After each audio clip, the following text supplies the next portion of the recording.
Buenas noches. Interrumpimos la programación de Radio Universidad para informarles que a partir de este momento, la Universidad Nacional de Río Cuarto y todas sus dependencias, incluido este espacio, están tomados. Estamos trabajando bajo la línea de pobreza los docentes del nivel superior de la educación.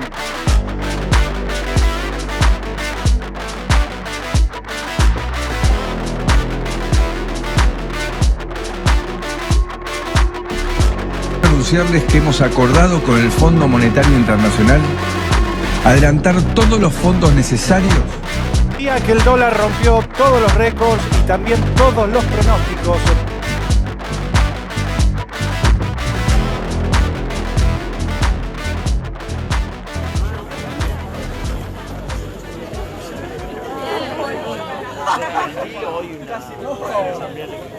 Estamos viendo en imágenes que en este momento se están empezando a concentrar estudiantes en la Universidad Nacional de Río Cuarto.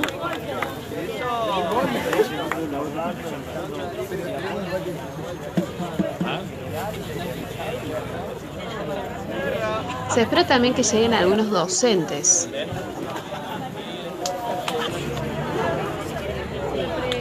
Esta tarde se resolvió en asamblea interclaustro iniciar la toma de la universidad.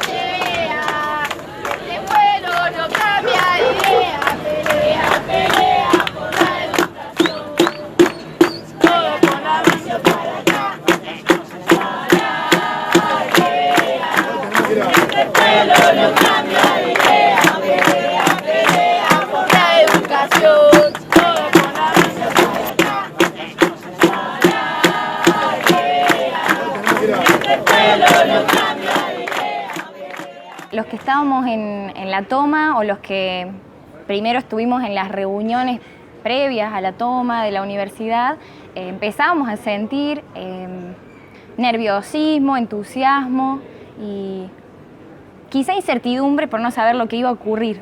Pensado a partir de todo el proceso de organización de mujeres que estaba pasando en la Argentina y en Latinoamérica, de la defensa de los derechos de las mujeres y decir basta de violencia, bueno, también basta de desfinanciamiento de las universidades, basta de atacar lo público, y creo que eso los estudiantes lo entendimos y dijimos, bueno, hace falta organizarse, para decir basta hace falta organizarse. Y las primeras sensaciones que teníamos, primero era euforia, porque no éramos solamente nosotros los que estábamos tomando la Universidad en Río Cuarto, no era un grupo aislado, sino que había aproximadamente entre 19 y 20 universidades tomadas a nivel país.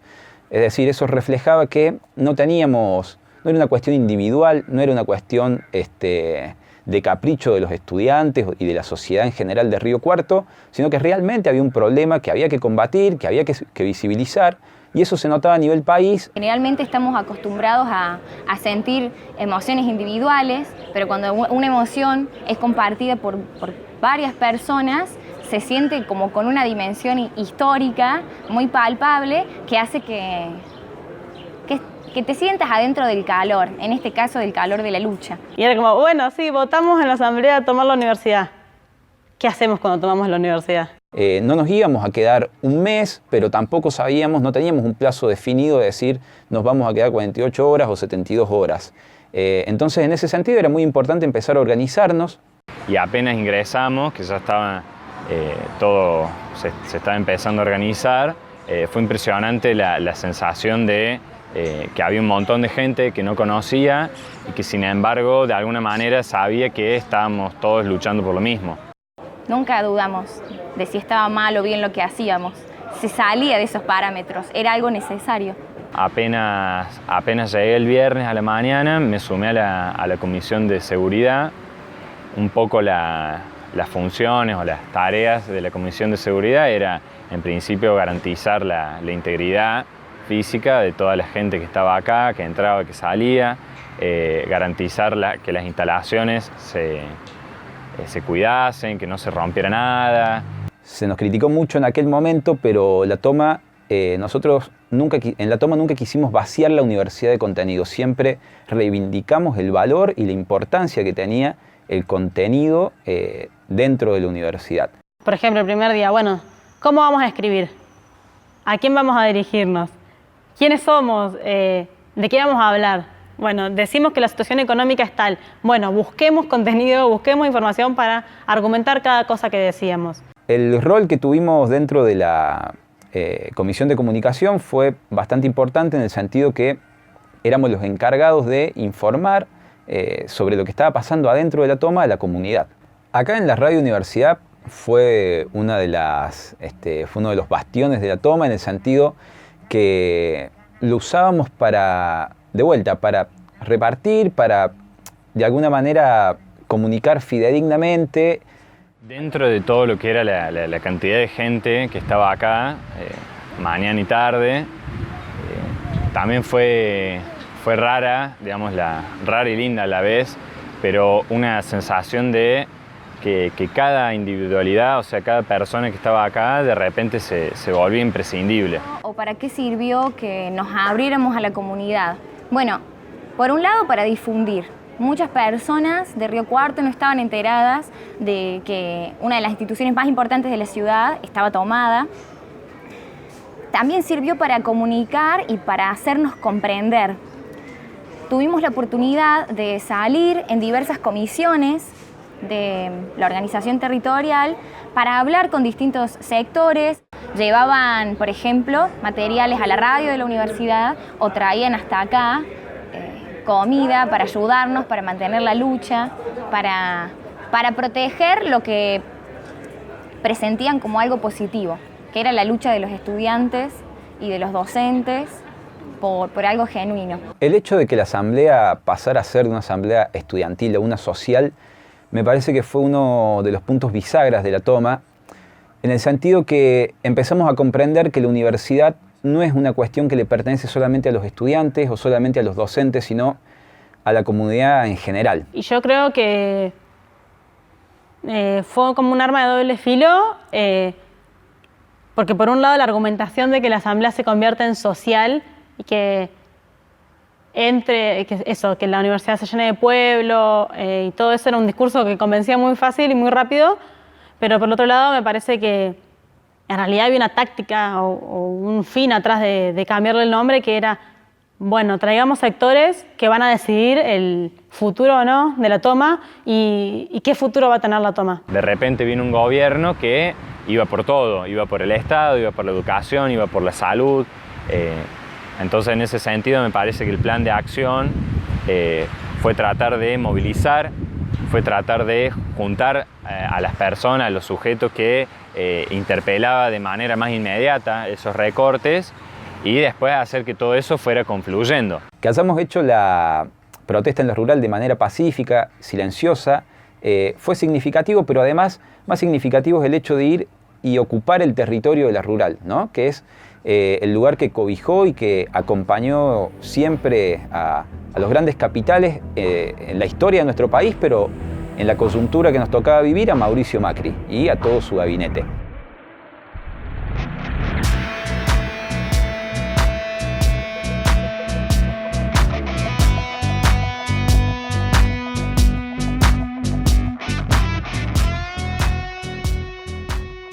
Decidimos para resguardarnos, para resguardar lo que estaba sucediendo adentro del campus y que no se pudiera tergiversar de alguna manera, como ya venía sucediendo con diferentes hechos, decidimos que la prensa iba a tener horarios para acercarse, hablar con nosotros, poder entrar, poder charlar, pero en determinados horarios. Durante todo el proceso de la toma, los medios hegemónicos, por decirlo de alguna manera, de acá de la ciudad, por lo menos en mi opinión, siempre tuvieron un rol ambiguo y malintencionado.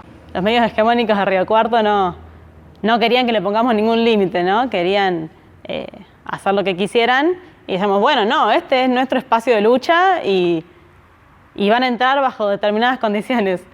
Entonces creemos que si van los medios a venir a tomar imágenes de nosotros para después presentárselas al mundo con el marco que ellos quieran, generando reacciones negativas, entonces no era necesaria su entrada. Hubo muchísima cantidad de fake news durante la toma, nos taparon con fake news. y eso por ahí es algo que no se cuenta demasiado. Yo tengo el recuerdo de que uno de los primeros días que estábamos acá en la guardia, de que llegue gente a sacar fotos a un par de troncos que estaban ahí tirados y que después esa sea la tapa, ¿no? Entonces, como que, digo, llegar, eso no tenía nada que ver con lo que se estaba generando acá todo el tiempo.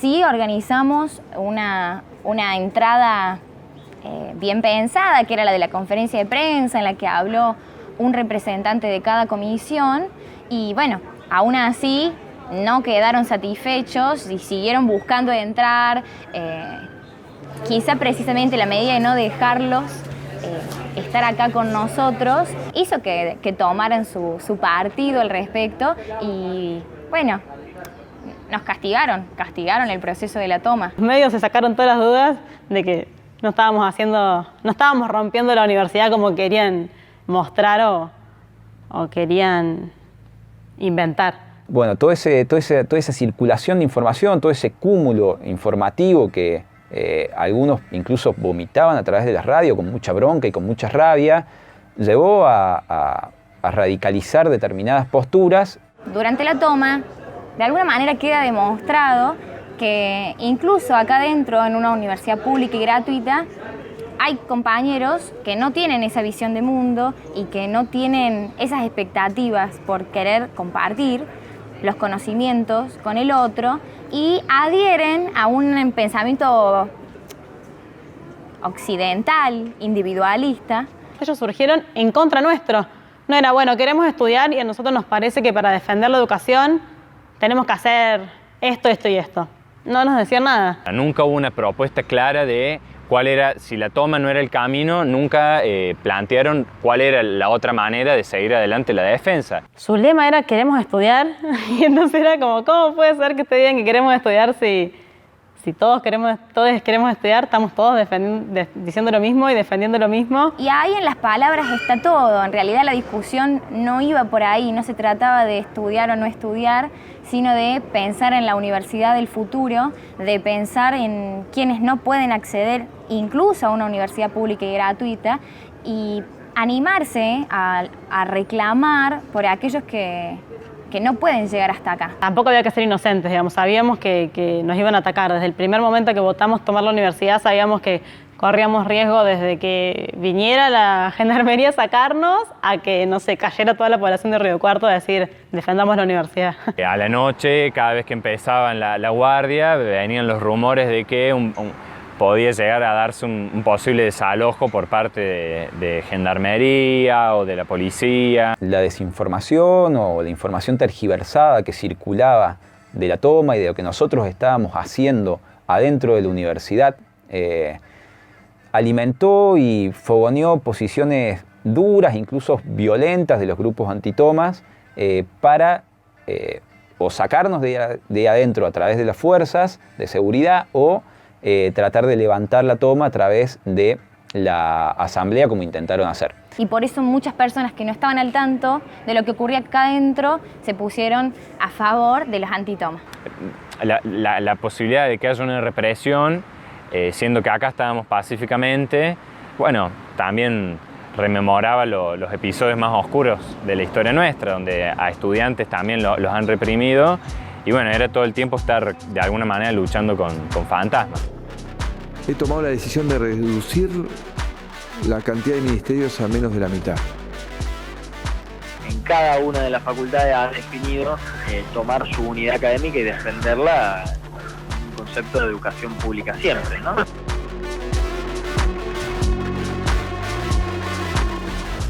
Se va a agudizar y que ahí tenemos que estar los estudiantes y las estudiantes del lado del pueblo.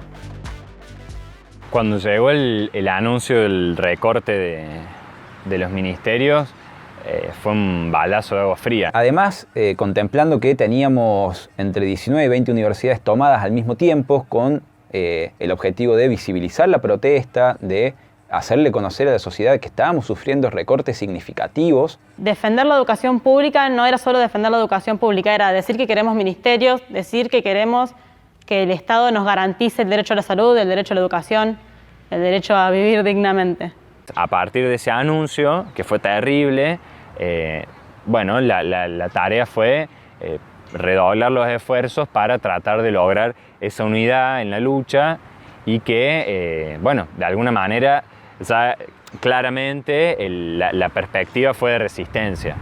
Bueno, hasta el día de hoy en la universidad es renombrado un día particular, que es el de la asamblea masiva que hubo durante la toma, que fue definitoria porque se puso en cuestionamiento o se cuestionó si la toma continuaba o la toma se levantaba. Fue el día en el que más personas vimos circular en la universidad y precisamente por ese carácter social al que aludíamos, muchas personas que no habíamos visto nunca en esos días estaban acá en la universidad y esa masividad acá en el Anfiteatro San Martín generalmente se extraña, nunca más volvimos a ver a tantas personas. A mí me tocó estar, digamos, en este lugar en el que estoy acá, fundamentalmente por una invitación, digamos, de alumnos que estaban, digamos, participando activamente de la toma. Éramos más que estudiantes, porque de nuevo había familias que venían, había profesores que caían con sus hijos, con sus hijas, sectores de gremios, de trabajadores, y todo eso apoyando la lucha. Nunca había visto lo que vi ese día en la asamblea, digamos, la presencia extraordinaria, digo, de todos los estudiantes, docentes, no docentes, graduados, actores sociales, movimientos sociales, organizaciones sociales, políticas. Yo decía, entonces, no, esto es inmanejable, sentía yo todo el tiempo, sentía que eso iba a ser inmanejable, porque el clima tenso que se sentía, ver toda esa gente, toda esa marea ahí, algunos con odio, se le veía la bronca, el enojo, era como, ¿qué hacemos? Sentíamos que era un día importante por lo que se iba a cuestionar, por lo que se iba a decidir y por la cantidad de personas que había en contra de la toma, en contra del proceso de lucha. Bueno, ahí se notaba la práctica democrática que ellos tenían de llegar acá y empezar a cantar queremos votar, no querían discutir. Nosotros dijimos, bueno, no, en la asamblea se discute, pasa todo el mundo a opinar lo que quiere decir, a proponer. Desde el momento en que uno se acostaba hasta el momento que uno se levantaba y el momento que desarrollaba la totalidad de su día, uno estaba interpelado, digamos, por una situación que involucraba la totalidad de la vida. No solamente el acto del estudio, no solamente el acto de venir a un aula, digamos, y tomar un apunte o venir a rendir un examen. Era todo, era el todo lo que estaba en juego. Las 2.000 personas que estábamos ahí gritábamos, queremos estudiar, porque claramente todos queríamos estudiar. Entonces la discusión creo que se planteó mayormente entre estas dos posturas, democratización o dogmatismos. Desde algunos sectores, digamos, la discusión les era un problema o les es un problema en general, ¿no? Cuando uno no tiene demasiados argumentos, la discusión es un problema. Sí, queremos estudiar, pero ¿cómo? Vamos a estudiar bancando silenciosamente un modelo que se encarga de todos los días expulsar y vomitar a pibes y a pibas afuera del sistema educativo, o vamos a pelear para que todos los días ese sistema se vuelva cada vez más igualitario e inclusivo. Me acordé de Voltaire, esa frase que dice, no sé, no estoy de acuerdo con lo que dices, pero defenderé con mi vida tu derecho a expresarlo.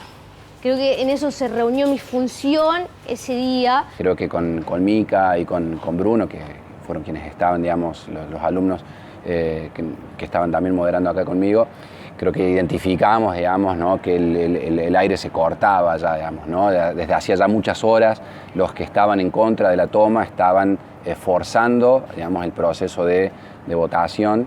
¿Cómo fue el sistema de votación?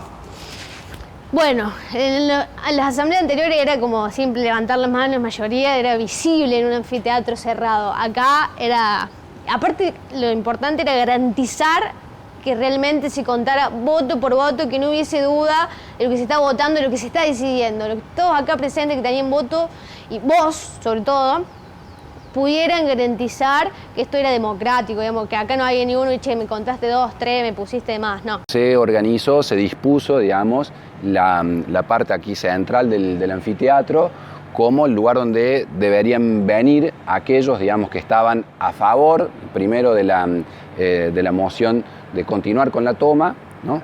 Que todos los sujetos que se incluyeran, digamos, dentro de este espacio iban a ser rodeados por un cordón, digamos, de estudiantes. En definitiva, cuando se hace el recuento, el proceso final, digamos, termina, digamos, contabilizando 995 personas a favor de la continuidad de la toma y 218 personas, ¿no?, en contra de la continuidad de la toma. Y mientras estábamos todos ahí en el medio, bajaron, digamos, todos los que estaban acá arriba que ya habían votado, empezaron a bajar y todo ese anfiteatro se llenó, ahí gente, estaban todos cantando y fue como, todo el micrófono, Santi. Lo consideramos en ese momento como un triunfo. Es un triunfo para ese momento, un triunfo quizá parcial, pero era como el cenit de la toma. Era un momento que sí iba a continuar y que si éramos tantos y que si logramos vencer a los antitoma, bueno, teníamos la fuerza para continuar, aunque no sabíamos qué iba a pasar después. La sensación de triunfo, de que habíamos dicho, sí, pudimos defender, pudimos dejar en claro todo lo que nosotros pensamos y esto demuestra que no estamos equivocados en la lucha que estamos llevando adelante, fue muy emocionante. Todos sabíamos que teníamos que defender la toma, por más de cualquier diferencia interna que hubiera, en ese momento no había cosa más importante que sostener nuestra herramienta que nos estaba permitiendo visibilizar nuestro problema. Nos habíamos preparado para todo el caos y no había pasado eso. Así que una satisfacción, habíamos terminado como, bueno, tranquilos. Después de esa gran asamblea social masiva, los días y las horas transcurrían acá adentro y comienza a circular un discurso de cansancio, de debilitamiento, un discurso que internamente nos iba debilitando. Nos empezamos a replantear algunos objetivos, nos empezamos a preguntar durante cuánto tiempo más íbamos a poder sostener con el cuerpo y también con las energías una toma que implicaba para muchos estar cerca de 16, 17 horas adentro de la universidad en ese contexto, intercambiando, debatiendo con el desgaste mental que produce eso también. Me parece que empezó a entrar en juego eso adentro de la toma, de seguimos resistiendo porque nuestros intereses son todos estos, no son ganarles a los antitomas, o ya está, nos vamos en el punto cúlmine, que fue los 1000 estudiantes dentro de la universidad, y decimos que ya ganamos. También hubo otras variables en el proceso de desgaste de la toma, si se quiere. Algunos sectores empezaron a alejarse por este proceso también de desgaste físico y mental. Algunas cuestiones internas de la toma también. Yo considero que había sectores que no querían que la toma continuara, digamos. Entonces, cuando se emocionaban esas cosas en las asambleas, se evitaban votar o, bueno, hubo todo un conflicto también interno. Me parece que el momento donde mayor confluencia hubo y donde la moral y donde realmente se pudo mostrar cuál era la voluntad de quienes estábamos acá, fue la marcha que partió desde acá, desde la Uni, hasta el centro, hasta la Plaza Olmos. Llegar hasta el centro y que sea una marcha masiva también, aún sin contar con el apoyo de sectores que anteriormente sí te habían apoyado, todo eso yo creo que reflejó eso, el momento de mayor confluencia y donde la moral estuvo más arriba. Yo creo que ahí, en ese momento, después de esa marcha, me parece que ahí hubiese sido necesario darse una discusión en serio de si la herramienta, la medida de la toma, no había llegado ya a dar todos sus frutos. Entonces nos parecía que había que darle un cierre y que el cierre se lo teníamos que dar nosotros. Pero me parece que fue un final injusto. Me parece que esa última asamblea no tuvo nada que ver con el compromiso, con la solidaridad, con el espíritu colectivo, con la voluntad de lucha que existió antes y durante la toma. Tomando lo bueno y lo malo, que fue el proceso de lucha que culminó en la toma, yo creo que sin lugar a dudas fue un hecho histórico. Es decir, la historia del movimiento estudiantil de acá de Río Cuarto, pero también de Argentina, tiene un antecedente, tiene una lucha que se desencadenó acá, y me parece que eso tenemos la tarea de que de alguna manera se guarde en la memoria colectiva de todo el movimiento estudiantil.